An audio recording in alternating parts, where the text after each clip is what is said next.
and it's my pleasure to welcome you to the 2017 Christen Lecture in Early American History and Culture. It is also now my pleasure to present Dr. Adam Aronson, Associate Professor of History and Director of Urban Studies in the School of Liberal Arts here in Manhattan, and the driving and organizational force behind today's event. He is also your host for the afternoon. Please welcome Dr. Aronson.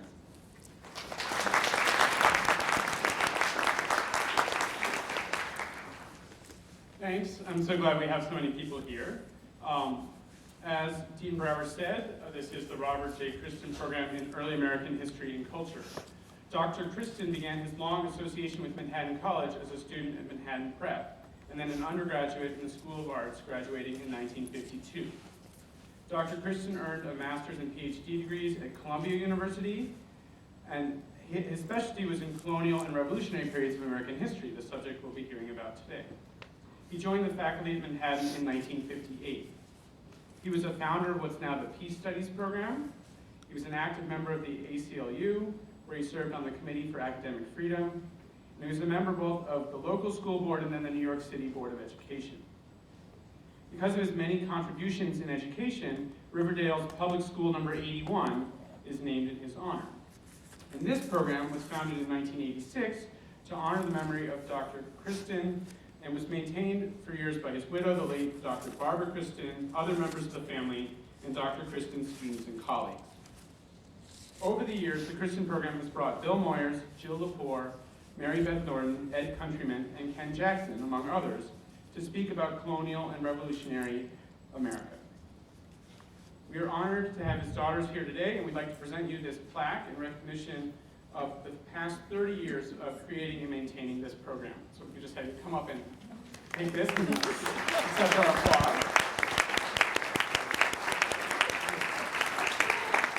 Thank you.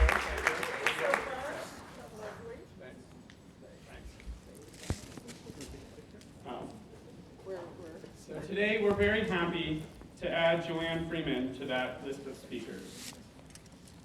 She is the professor of history at Yale University and the author of Affairs of Honor, National Politics in the New Republic, which won the Best Book Award from the Society of Historians of the Early American Republic. She's also the editor of the Alexander Hamilton volume, The Library of America.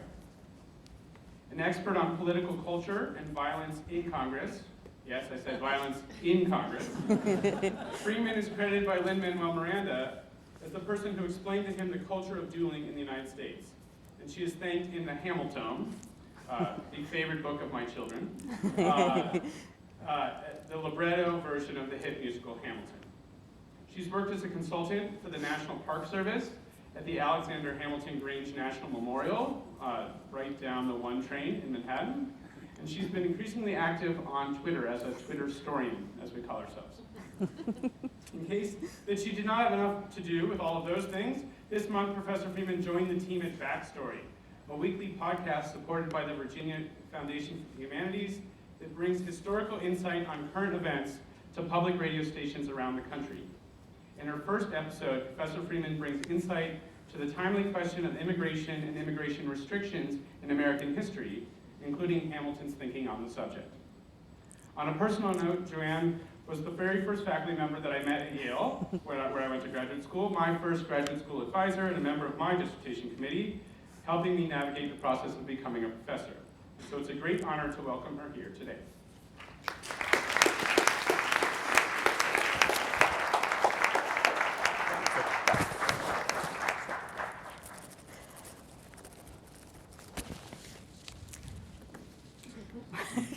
Thank you, Adam, for that introduction. It's an honor to get to be here at your invitation, I have to say. Well, thank you all for having me. I am very honored to be here this afternoon. And in our current age of Hamilton, in the city of Hamilton, so to speak, I'm very pleased to have the chance to discuss Hamilton, the man, the myth, the musical. Now, I have to start by noting we live in really strange times for a Hamilton scholar. I've been studying Hamilton for over 30 years. And for most of that time, and indeed for pretty much most of the 20th century, Hamilton was an also-ran founder, unknown by most people, and among the enlightened few, best known for dying in a duel. And if you don't believe me, I have evidence, because I'm a historian, so I like evidence. Before writing the talk, I went and I looked over the lectures I've given about Hamilton over the years, and I've given a bazillion lectures about Hamilton over the years. And before Hamilton's moment, every single lecture that I gave at the beginning had a statement that said something like, "I know you've never really heard of Alexander Hamilton," which is really, really not the case now. So you can see why, from my own personal sideline, Hamilton's current renown has been really fascinating to watch. Now, at first, I was a little bit bemused by the whole thing. People don't really care about Hamilton, I thought. They're in love with the play, and there's a lot to love about that play. Then I was surprised. People actually seemed interested in Hamilton. Next, I was a little bit befuddled because the hunger for Hamilton seemed unstoppable. And then finally, I was a little bit shaken because Hamilton has become so popular that a good deal of the real man has been lost in the spotlight. At present, the popular understanding of Hamilton seems to be that he was something of a founder superhero, a selfless, forward-looking, modernistic, abolitionist immigrant, and of course, a bastard, orphan, son of a whore, and a Scotsman. You cannot talk about Alexander Hamilton without planting random lyrics from the play. I have discovered this, and I have discovered that when I'm teaching, if I randomly don't even mean to, if I just say something random, a word from the play, my students know every word, and the whole room will go, huh. So I'm not aiming for the huh, but there's a couple lyrics in the lecture today. Now, parts of that are true, that list of things that I just said about Hamilton. But the real Hamilton was far more complex, far more problematic, and to me, far more interesting. So what I'm going to do this afternoon is offer you a deeper understanding of Hamilton, deeper than any play could go, and really give you a sense of who the man is based on my decades of essentially hanging out with Hamilton. The real Hamilton was an extremist in both his personality and his politics. Now, the play doesn't really delve into Hamilton's politics, and it doesn't really need to, because it's really an examination of one man's very dramatic life arc. But Hamilton's politics were as dramatic as his personality. Impulsive, aggressive, often arrogant, sometimes indiscreet, Hamilton was a very difficult man to deal with. Now, let me ask, how many of you saw the PBS documentary about the play? Okay, some of you did. I will only say, I will not repeat the word that I used on PBS about Hamilton. I was describing how he was a difficult man, and I said a word which I can't believe I said on PBS, but I did. Because I got very excited when I was talking about Hamilton, and so this word came out, and then I left the room where I was being filmed saying, what did I just say? Like, it's gonna be on TV. I got bleeped on PBS, so it's a life goal. But Hamilton was difficult, and his policies could be very extreme. Note, for example, his rather unfortunate habit of wanting to march military forces on groups who actively protested against the national government. For example, let's look at what he suggested after the passage of the Virginia and Kentucky resolutions in 1798. Now, to Hamilton, those resolutions, which essentially stated that two acts of Congress, the Alien and Sedition Acts, weren't valid, to Hamilton, those resolutions were a direct attack against the national government's authority. So here was Hamilton's response. First, he said there needed to be some kind of a report given to the public to explain why the Virginia and Kentucky resolutions were an attack on the Constitution. And second, he said the national government should raise a military force and march it on Virginia to see what happens. And I'll let Hamilton put it in his own words. Hamilton said, "In times like the present, not a moment ought to be lost to secure the government. When a clever military force has been collected, let them be drawn towards Virginia, and then let measures be taken to act upon the laws and put Virginia to the test of resistance." That's dramatic extreme politics. Now, luckily with Hamilton, wiser and particularly less impulsive heads usually calmed him down before that sort of action could be taken, but not always. In 1794, when some Western Pennsylvanians protested against Hamilton's federal excise tax on whiskey and what comes to be known, logically enough, as the Whiskey Rebellion, Hamilton helped to persuade President Washington to march a sizable armed force of 13,000 men on the so-called Whiskey Rebels, with Hamilton, who was acting Secretary of War at the time, riding alongside Washington at the head of the army. Now, the rebellion essentially dissolved because it was not a very big rebellion, and 13,000 men is a lot of men. So there's a great eyewitness account of Hamilton with one of these so-called rebels interrogating him, and clearly frustrated and sort of horrified at the fact that he marched out with this enormous army, and there's like, 5 guys and a flag. I mean, there's nothing happening there. And then in this interview, he's so frustrated, he's banging his leg because he realizes this is just a waste of time. What did he do? This should never have happened. So given that kind of extremism, and given Hamilton's aggressive promotion of his policies, there's a reason why when you read through early national American political correspondence, you see complaint after complaint, charge after charge, insult after insult about Hamilton. A lot of people didn't like him for reasons political and sometimes personal. And that very fact can be a challenge if you're trying to get to know Hamilton. To fully understand him somehow, you have to look past the many attacks against him and try to figure out his view of his actions and decisions, and he doesn't make that easy. Although Hamilton left behind well over 10,000 letters, he didn't do a lot of musing on paper. He was basically too busy to bother and not very much given to self-reflection. Capable of churning out reams of writing at lightning speed, he didn't use many of his many words to describe himself.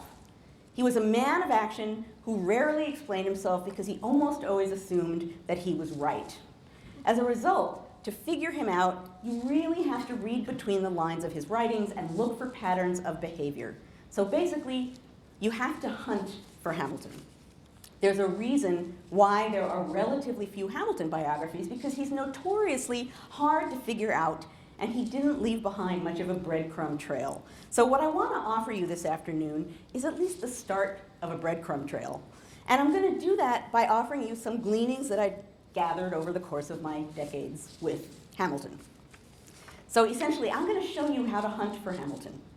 And I'll do that in 2 ways. First, I'll show you how you can get to know a lot about Hamilton's outlook on himself and his path in life by looking for patterns in his thoughts and actions.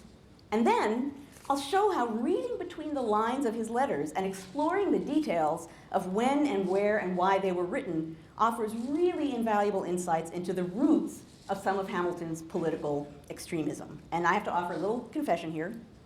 So as Adam mentioned, my next book is an all too timely study of physical violence in the US Congress in the first half of the 19th century and the coming of the Civil War. But the book after that is titled, not surprisingly, given what I just said, Hunting for Hamilton.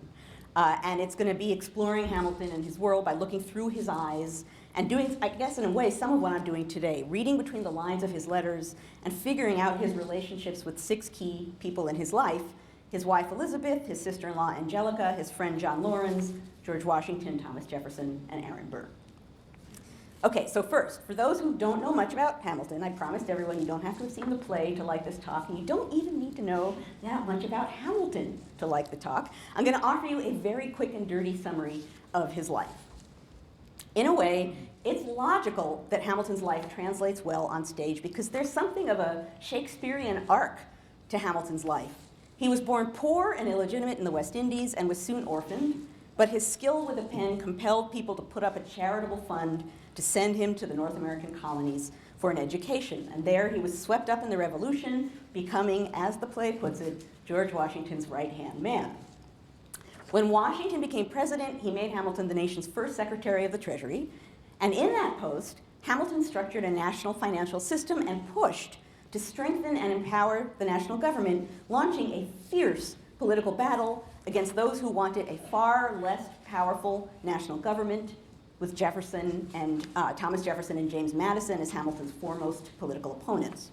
So in essence, Hamilton's really aggressive politics fueled the rise of the nation's first national party battle, with Hamilton at the head of the Federalists and Jefferson and Madison at the head of the Republicans. And I'll note that the play actually includes a line from a letter that Jefferson wrote to Madison about Hamilton right in the middle of the moment when they were really clashing. So Jefferson, in the middle of their fight, writes to Madison and says, "Without numbers, Hamilton is a host within himself," meaning essentially he's like a one-man army. And those of you who know the lyrics of the play, in the song The Adams Administration, Jefferson says Hamilton is a host unto himself. The meaning is the same. I have to say, as someone who knows Hamilton and his letters so well, in my experience with the play, it's all I can do not to say, that letter's from 1792. Yeah. There's actual stuff from letters in the play, which I find kind of remarkable, actually. So when Washington retired, Hamilton tried to continue to exert influence over the national government by secretly advising President John Adams' cabinet. But Adams eventually discovered Hamilton's influence over his cabinet and forced out the Hamilton supporters. Not surprisingly, this divided the Federalist Party into two factions just before the presidential election of 1800. And Hamilton responded to Adams' attack by doing what Hamilton did, by writing a lengthy pamphlet that was not necessarily very wise, savagely attacking Adams, his own party's presidential candidate, in the hope of swaying the election to a different Federalist. This did not work very well.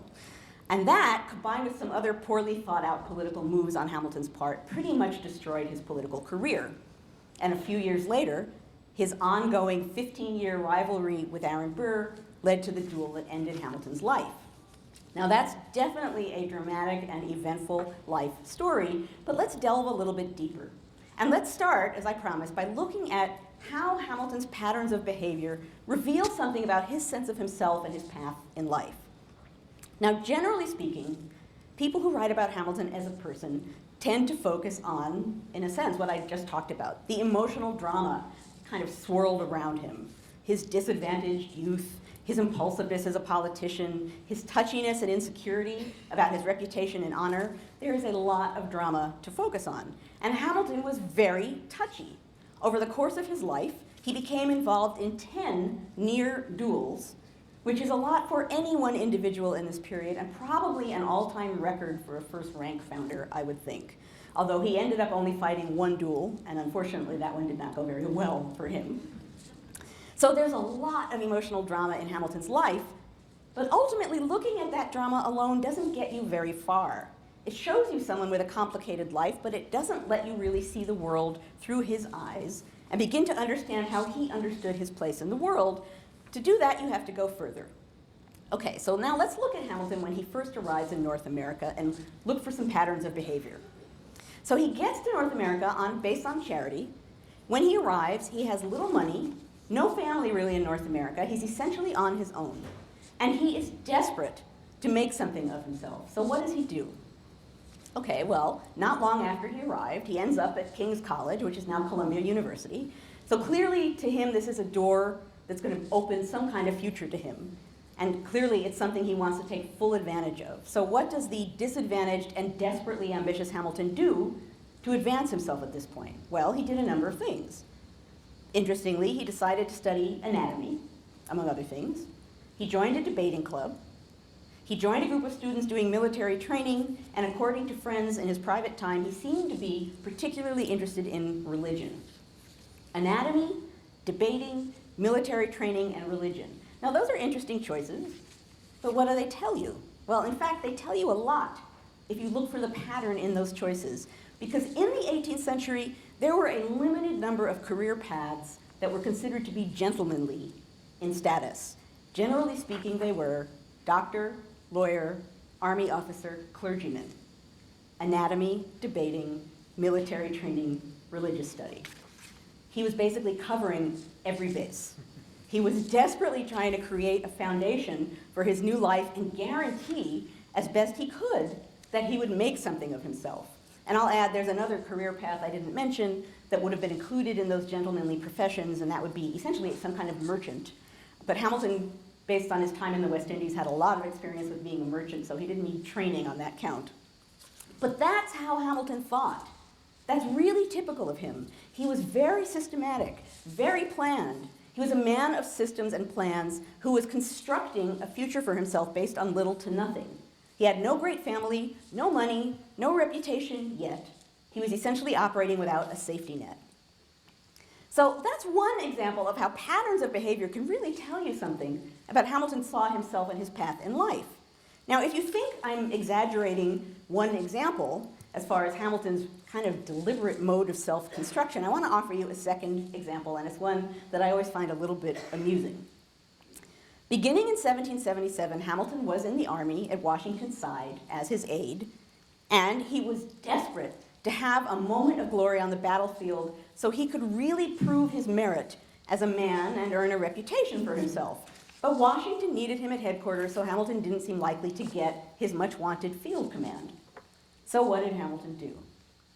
Surprise, surprise, he devised a plan, which you can find if you look for the patterns in what he's saying and writing and doing. And I was clued into this particular plan by stumbling across a letter from the Marquis de Lafayette to Hamilton. So the letter basically says, and this is a very bad paraphrase, Hamilton, I know you wanted me to write General Washington a letter asking him to give you a field command, but I happened to bump into him, so I asked him in person, which seems kind of straightforward. Thus, the strangeness of Hamilton's response to that letter. Hamilton basically said to Lafayette, no, you were supposed to write a letter to Washington, and if that worked, then you were supposed to talk to Washington. You did the wrong thing. Now, I thought, well, that's odd. Why does it matter so much? So I went back and tracked every time he asked for a field command. The first time he asked for a field command, he wrote a letter to Washington asking for one. The second time he asked him in person. The third time he asked Lafayette to write a letter. And the fourth time he wanted Lafayette to ask him in person. He devised a 4-step plan to get that field command, and Lafayette had skipped step number 3 and thus deprived Hamilton of one of his 4 chances to get what he wanted. And if you think about it, after speaking with Washington, it would have been a little strange for Lafayette to then suddenly sit down and write a letter. So Lafayette ruined the plan, and thus Hamilton's kind of, what did you do, kind of letter to the Marquis de Lafayette. Here again, we see Hamilton putting pieces into place to ensure his future, devising a plan. And he's desperate to get what he wants because he felt, as he said in a letter at the time, if he didn't get a field command and a chance to prove himself, he would leave the army with nothing. Now, clearly, Hamilton's relationship with Washington wasn't nothing. It was a big something. But Hamilton didn't know what the future held, so he couldn't know how important that relationship would become. So I think you can begin to see how tracing patterns of behavior can really enable you to look through Hamilton's eyes, at least somewhat, and see how he understood his place in the world and what he did to shape his life. In Hamilton's case, you really do get a sense of how desperately, deliberately, and carefully he was trying to build himself a future. You can also see why he was a particularly good fit for being the nation's first Secretary of the Treasury. He was a genius at creating complex plans and carrying them out piece by piece. That's who he was. Okay, so having looked at some of Hamilton's personal insecurities and sort of building of his own personal life and his sense of himself, I want to turn for a moment to some of his politics and policies. And I'm going to talk about them not by looking at great public papers of his, like his first report on public credit, but instead I'm going to read between the lines of a few private personal memos, meant for the most part for no eyes other than his own. And if you read these private memos thoughtfully, you get kind of a gut-level understanding of Hamilton's view of the future and the nation and its future, and you uncover some of the roots of his extreme politics. You go beyond saying, wow, Hamilton had some extreme politics, to actually understanding why. Now, generally speaking, people who write about Hamilton's politics tend to do one of two things. Either they explore his political policies, so his financial plans and his relations with Congress and that sort of thing, or they talk in a more abstract kind of theoretical way about Hamilton's ideology or his political principles. So nuts and bolts politics or political theory. Both of these approaches show how focused Hamilton was on political power, on deploying it, controlling it, channeling it, even having it, on boosting the power of the national executive, the president, as much as he could get it to go, on boosting the power of the national government, as far as he could get that to go as well. And generations of historians have thereby concluded that Hamilton was basically a power-happy political extremist and judged him accordingly. Even his contemporaries saw him that way, called him a monarchist, someone bent on turning the nation into a monarchy. And there is logic in that. There's good reason why people thought that. He was focused on power, he was trying to strengthen the government, he didn't think the president was a powerful enough position, and he was intensely ambitious to deploy some power of his own. But if you go a little deeper and read between the lines, you get a deeper understanding of the ground level realities that shaped Hamilton's political decisions. I'm not saying that Hamilton's policies were necessarily always good, but I am saying you can understand them better with just a little close reading. So to see what I mean, let's start with a memo that Hamilton wrote right after the Constitutional Convention. Now, leading up to the convention, Hamilton had been one of the nation's foremost and earliest voices calling for a new, stronger national government. For years, he did all he could to push this idea forward. And then finally, 1787, there's the Constitutional Convention, which created a new constitution. So you would think this would be a happy moment for Hamilton, that this would be a moment when he could celebrate. What was he really thinking? Well, luckily for us, a private memo offers us a clue. So a few days after the convention, he apparently sat down at his desk and in a lawyerly kind of a way wrote a memo to himself, he didn't seem to show it to anybody, about what he thought would happen next. And it's very lawyerly, so he first says, okay, well, maybe Washington will become the first president. That would be good. If he becomes president, he'll probably pick good people to work for him. That would be good. People will probably trust him and those people. That would also be good. If Washington doesn't become president, it's entirely possible that the states will turn on each other, that some foreign nations will sweep in and swallow up parts of the United States, and the entire experiment will collapse. The kicker in this memo is towards the end. One of the last lines reads, quote, "This, after all, seems to be the most likely result." He leaves the convention, describes the collapse of the republic, and says, it's kind of what I think is going to happen. I'll give it my all, but that's kind of what I think is going to happen, which is pretty remarkable. Now, again, his conclusion isn't just for show. He's not trying to persuade anyone of anything. He's not politicking. He's drafting this little memo for himself, which gives you a real sense of what he was feeling. He was feeling distrust in the stability of this new government and fearful about its collapse. Now, this is something different from the Hamilton that we sometimes meet in works of scholarship, where he seems to be just this power-hungry friend of big government, period, with no explanation of why.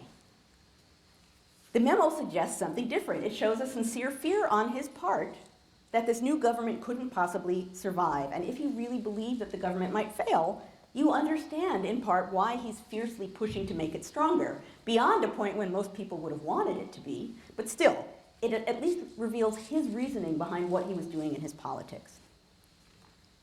So I'm not saying that Hamilton wasn't extreme in his politics, because he was, but his reasoning becomes more clear. You can see this idea echoed in another private memo from Hamilton, and this one is truly a personal favorite of mine, although obviously I have a lot of personal favorites, but this one's good.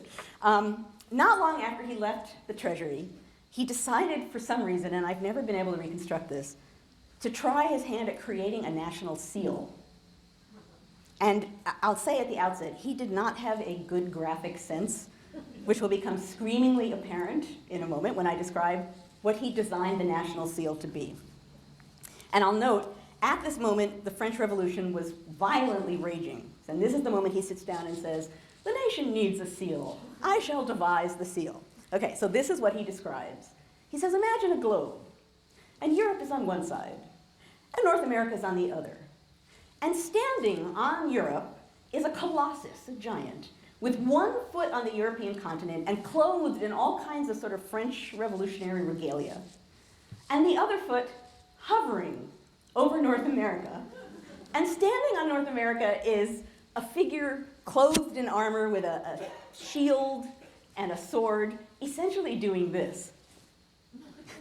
Okay, so Hamilton says, I'm going to devise a seal, and it's essentially a howl of fear, right? The national seal. Ah! It's an amazing document to me. Number one, that seemed to him like a good enough idea for him to sit down and record. But think about what that shows about what he's thinking, right? Fear. Fear that, in this case, the French Revolution is going to sweep in and somehow attack, kill, crush, destroy the new republic. The memo is like a little Freudian glimpse into Hamilton's brain, which gives you a gut-level feel for his fears about America's seemingly inevitable decline. Again, he's focused on the fact that he thinks the whole thing is going to fail. Now, I have to add about that graphic sense, as if that image wasn't busy enough. He adds on the bottom, if it does not render it too complicated, I'd like to add the ocean in tempest and Neptune striking with his trident. Well, that would add a lot, Hamilton thinks. That's, yeah, the whole thing. Nothing came of it, but it's a fascinating, fascinating memo to me. So what we're seeing here on Hamilton's part is a real sincere fear about the fate of the Republic. Now, before I talk about what this all means, one last document, which is a particularly dramatic one that really drives this point home. And Hamilton wrote it in 1804, a few days before his fatal duel with Aaron Burr. Aware that he might get killed in a duel, Hamilton wrote a final statement to be made public only in the event of his death, in which he tried to explain why he was going to duel with Burr. And it's a fascinating statement. So first, he explains all of the reasons why he does not want to fight a duel. So he talks about his religious scruples, he talks about the fact that he has a family and children and he doesn't want to leave them, he talks about the fact that he doesn't want to die, he talks about the fact that he has debts. Then he explains why he feels he has to fight. And he says pretty bluntly, well, I said a lot of bad things about Burr and I believe them all, so I can't really apologize. And then adds, you know, and when we were negotiating the duel, Burr even added a few new insults that he tossed off at me, so now I really can't get out of the duel. But it's this close of this statement that is most interesting. The last paragraph of Hamilton's statement reads, "To those who with me abhorring the practice of dueling may think I ought on no account to have added to the number of bad examples, I answer that my relative situation, as well in public as private aspects, enforcing all the considerations which constitute what men of the world denominate honor, impressed on me, as I thought, a peculiar necessity not to decline the call. The ability to be in future useful, whether in resisting mischief or effecting good in those crises of our public affairs which seem likely to happen, would probably be inseparable from a conformity with public prejudice in this particular." Now that's a very long-winded way of saying something, but think about what he just said there. He's predicting a major crisis that could destroy the Republic, and he wants to be what he calls useful at this seemingly inevitable moment of crisis. So to defend his reputation and preserve his usefulness during that crisis, he has to accept Burr's challenge and fight a duel.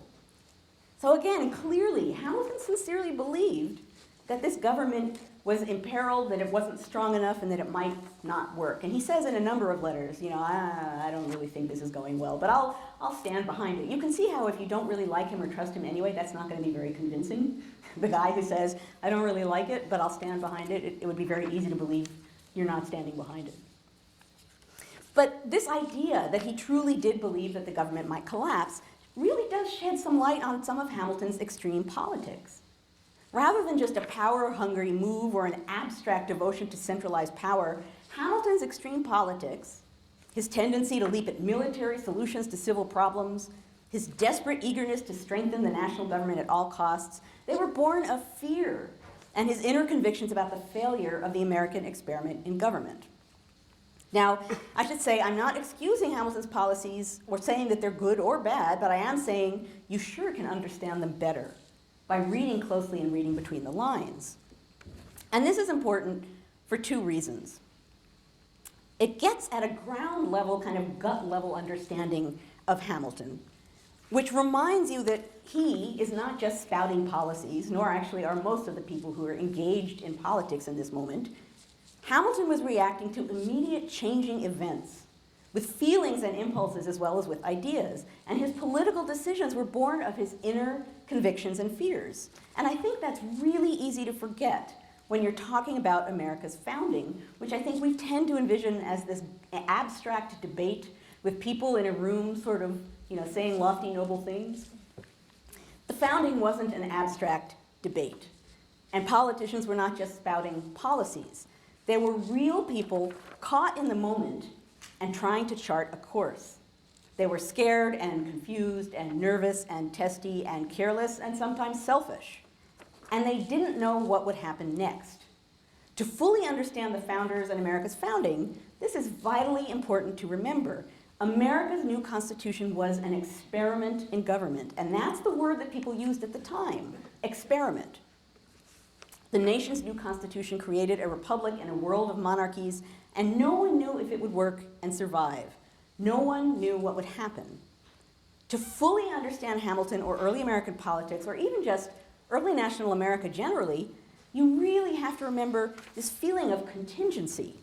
You have to remember that events weren't predetermined, that no one knew what would happen or if the new government would work at all. And Hamilton captures this idea, and actually really it's more of a feeling, brilliantly in the first paragraph of the first Federalist essay. And I read this paragraph almost in every course that I teach at Yale. And I want to close my comments with these few sentences of Hamilton's. I'm going to let Hamilton close my comments this afternoon. So this is from that first paragraph of the first Federalist essay. It seems to have been reserved to the people of this country, by their conduct and example, to decide the important question whether societies of men are really capable or not of establishing good government from reflection and choice, or whether they are forever destined to depend for their political constitutions on accident and force. The crisis at which we are arrived may with propriety be regarded as the era in which that decision is to be made, and a wrong election of the part we shall act may deserve to be considered as the general misfortune of mankind. Thank you very much.